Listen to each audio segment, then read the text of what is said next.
ঈদের আগে রাজধানীবাসীর অন্যতম আতঙ্ক ছিল ছিনতাই আর ডাকাতি, ঘটে প্রকাশ্য খুনের ঘটনাও। আর তাই ফাঁকা ঢাকায় চুরি ছিনতাই রোধই ছিল আইনশৃঙ্খলা বাহিনীর বড় চ্যালেঞ্জ।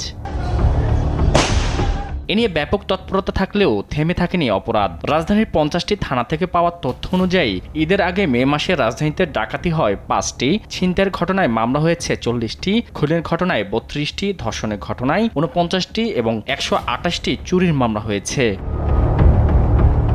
আর ঈদের আগের 5 দিন থেকে মোট 15 দিনে ডাকাতির ঘটনা ঘটেছে 2টি। এ সময় ছিনতাইয়ের মামলা হয়েছে 13টি, এছাড়াও 15টি খুন এবং 32টি চুরির মামলা হয়।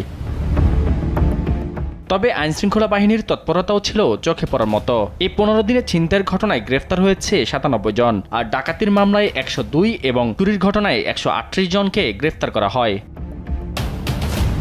এ নিয়ে ডিএমপি জানায়, ঈদের লম্বা ছুটিতে বাড়তি নিরাপত্তায় সজাগ ছিল আইনশৃঙ্খলা বাহিনী।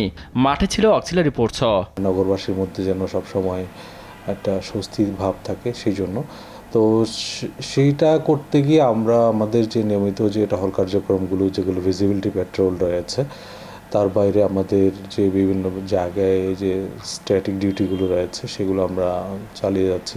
যদিও তা যথেষ্ট মনে করেন না বিশ্লেষকরা। তাদের মতে অক্সিলারি ফোর্স শুধু নামে নয়, সঠিকভাবে তদারকি করলে অপরাধ দমন অনেকটাই সম্ভব। কঠোর হস্তে এই ধরনের অপরাধ দমন করতে হবে এবং এটি দমনের প্রশ্নে এই পাড়া মহল্লার যে অক্সিলারি ফোর্সগুলো আছে, বাড়ির মালিক বা দারোয়ান যারা আছে, তাদেরকে সতর্ক থাকার যে বার্তা, সেটি পুলিশের কাছ থেকে সেটি প্রেরণ করা প্রয়োজন।